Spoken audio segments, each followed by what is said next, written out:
Bonjour et bienvenue dans cette vidéo où l'on va pouvoir essayer ensemble de maîtriser l'analyse de firmware de PLC, mais aussi c'est des firmware qui sont présents au niveau d'objets connectés, donc tout ce qui va toucher à l'IoT, l'Internet des objets, au niveau des systèmes embarqués et ainsi de suite. Pour ce, nous allons suivre le plan suivant. Tout d'abord, nous allons discuter du firmware ModeKit, de l'analyse de firmware globalement, et bien sûr, on passera vers un lab où l'on va pouvoir effectuer cette analyse de manière approfondie sur un exemple de firmware. Pendant les dernières années, l'IoT, donc l'Internet des objets et les systèmes embarqués, ont connu une démocratisation extrêmement rapide. Ces périphériques, malheureusement, sont aussi de plus en plus connectés, et qui dit plus connecté dit plus vulnérable. Donc les constructeurs n'ont pas retenu la leçon et n'ont pas encore une fois pris en considération l'aspect de la sécurité au niveau de la phase de conception de leurs produits ou du choix des protocoles à exploiter. On se retrouve donc avec une stack de vulnérabilité encore plus critique, tout ça pour fournir une accessibilité et une facilité d'exploitation du matériel, chose qui représente un énorme risque. En parallèle, les attaques sont donc de plus en plus sophistiquées, mais les mesures de sécurité ne le sont pas. Et généralement, cet aspect est complètement délaissé par les constructeurs.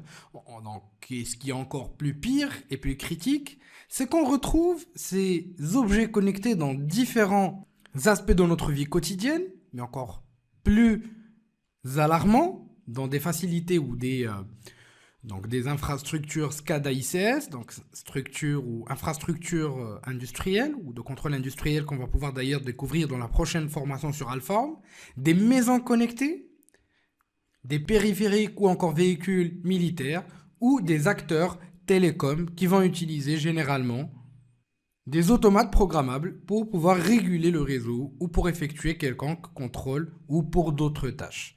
Donc nous retrouvons notamment des objets connectés, donc de manière classique, les Smart IoT, avec tout ce qui va toucher au périphérique Bluetooth, casque, tout ce qui touche à la domotique, les portes automatisées et connectées, réfrigérateurs connectés, ainsi de suite, caméras de surveillance, incluant les caméras de surveillance donc. On a les optés qu'on retrouve principalement dans les environnements ICS, SCADA et au niveau des automates programmables et au niveau ou sur la partie hardware avec les cartes PCB ou encore les micropuces. La question est, qu'ont-ils en commun ces différents périphériques? Que peuvent-ils avoir en commun et qu'on peut exploiter? Comme vous l'aurez compris, c'est bien sûr le firmware. Et donc, qu'est-ce que ce firmware et qu'est-ce qu'il va représenter? Le firmware représente donc en quelque sorte le software du hardware.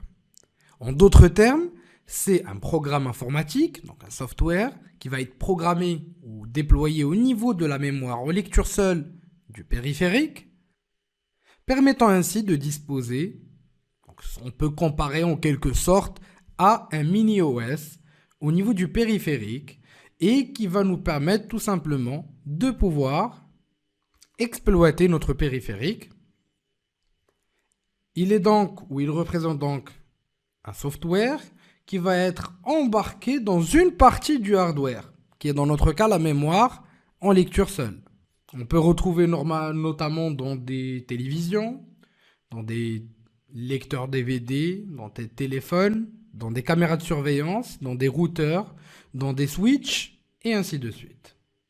Donc généralement, l'installation se fait sur une PROM ou une EEPROM.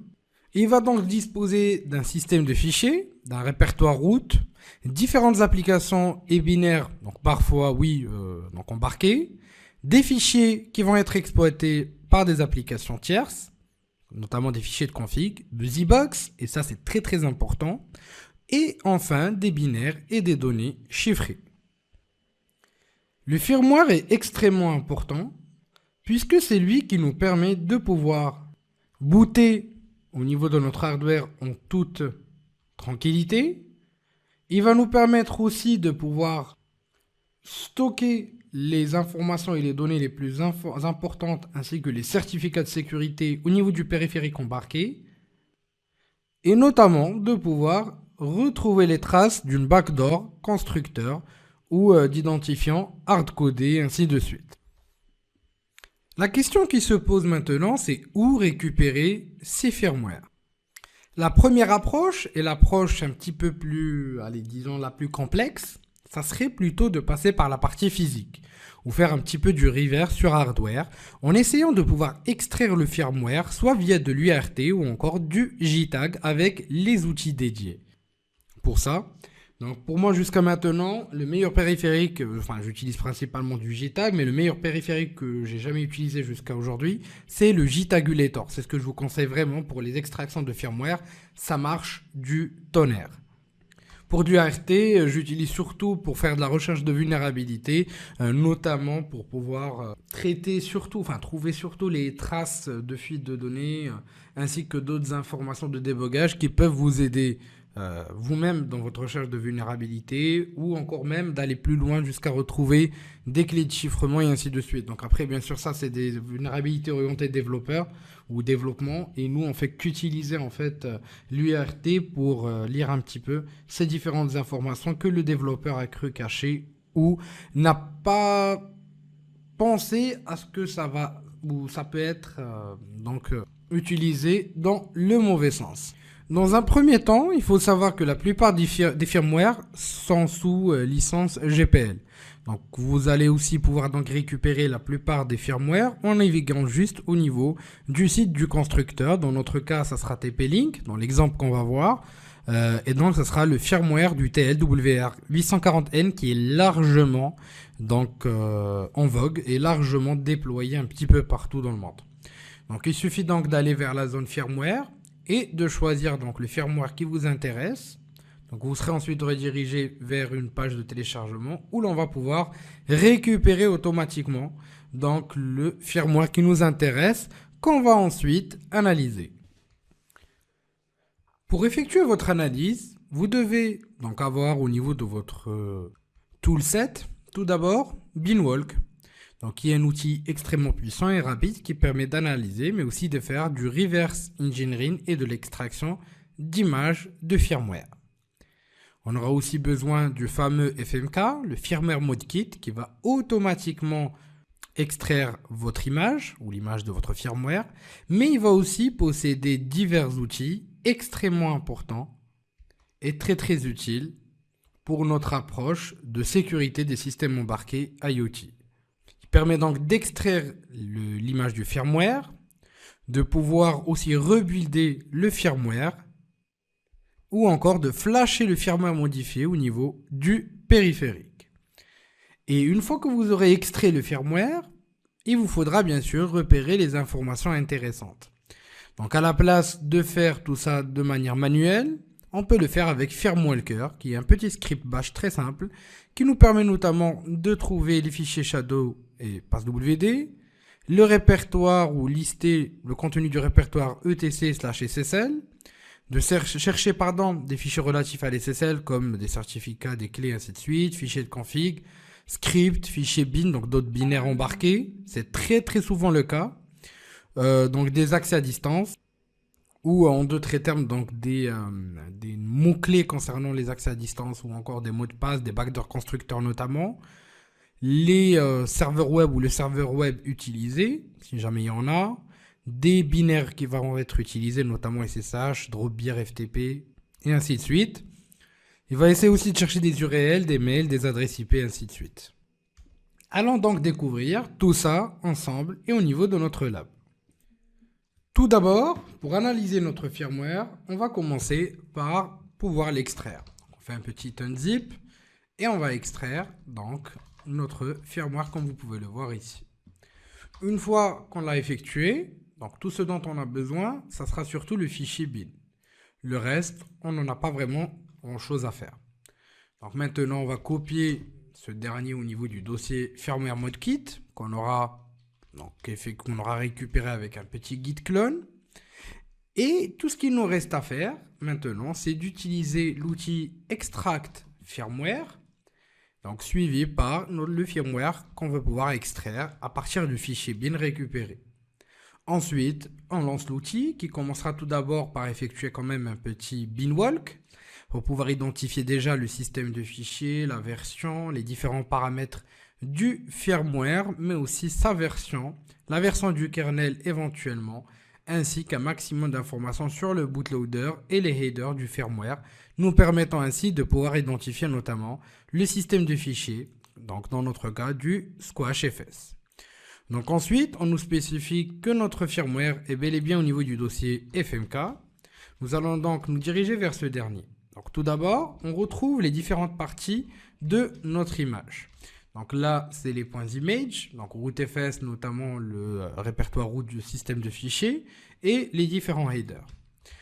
Ensuite, vous avez les différents logs que vous pouvez analyser, donc notamment le log de binwalk, donc qui nous permet notamment d'identifier, comme spécifié, plusieurs informations sur notre firmware cible, principalement des informations de reconnaissance nous permettant de récupérer un max d'infos sur notre cible, mais aussi, pourquoi pas, de structurer d'autres attaques.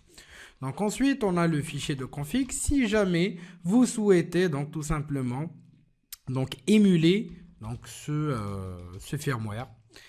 Ensuite, on a le dossier rootfs, et là on se retrouve au niveau d'un fichier un répertoire, comme ce qu'on peut retrouver au niveau d'un répertoire parent au niveau d'un système Linux Unix. Donc du coup, on peut vraiment retrouver le répertoire web avec les différentes interfaces web. Donc là, on a vraiment tout. Donc par exemple ici, le fichier login avec toutes les informations concernant la partie login, les scripts, par exemple ici, les scripts en JS, donc on peut retrouver ici qui sont utilisés notamment pour chiffrer les différentes informations. Donc là, on peut revenir en arrière et vous pouvez retrouver notamment d'autres informations comme le contenu du répertoire bin, donc notamment les binaires qui sont utilisés. Et nous pouvons effectuer déjà un petit file sur le BusyBox pour identifier plus précisément l'architecture cible. Et à partir de là, vous pouvez vraiment faire beaucoup de choses, notamment backdoorer votre firmware. Donc là, on va le voir dans un autre TP, mais là, par exemple, vous pouvez vous diriger vers le fichier etc. Donc à partir de là, vous avez un petit dossier rc.d et là vous pouvez donc au niveau du fichier rcs rajouter une petite routine, c'est-à-dire un petit script qui va être exécuté au niveau de chaque processus de boot, notamment notre backdoor qui va être exécuté. Donc là il suffit de l'exécuter ici et de la déposer dans un fichier bin ou dossier bin ou un autre dossier un petit peu plus furtif. Donc pour retrouver les différents autres fichiers, comme on l'a dit, on ne va pas quand même rester à analyser tous les différents éléments. Donc c'est pour ça que je vais récupérer, grâce à la commande git clone, un des outils qui sera le plus intéressant pour moi et qui va représenter le firmwalker et qui va essayer de pouvoir récupérer des fichiers intéressants ou exploitables pour nous. Donc il suffit de faire un git clone suivi du repo du firmwalker. Donc ça prend que quelques secondes. Et là, en fait, on se dirige vers le firmwalker et on a nos petits scripts en bash. À partir de là, je lance le firmwalker. Et là, il suffit de revenir en arrière pour me diriger vers mon répertoire rootfs. Et tout ce qu'il me reste à faire, c'est de lancer mon script. À partir de là, le script va tourner. Donc, je vais revenir directement au début. Et là, on peut retrouver donc le répertoire du firmware ou le chemin du répertoire etc passwd et shadow. Donc, qu'est-ce qu'il a trouvé d'autre? Donc, il a trouvé des fichiers de conf qui sont les suivants, qu'on peut analyser d'ailleurs. Il a retrouvé des bases de données, enfin ça c'est juste des dumps. Il a retrouvé aussi, bon, pas de fichier bin donc, dessus. On a des scripts qui se chargent de la partie upgrade, des scripts admin, ou avec le mot-clé admin, donc on peut retrouver ici. Root, pareillement.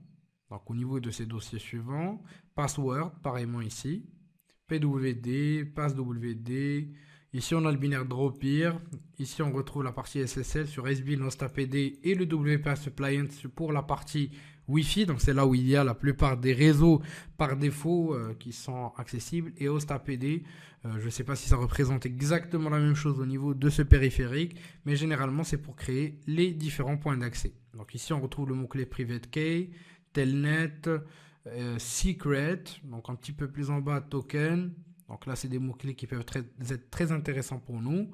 Donc le binaire HTTPD, il est sur UserBean. On récupère donc différentes adresses IP, comme vous pouvez le voir, à travers la recherche en utilisant les regex et les différents URL qui ont été récupérés et donc pas d'email.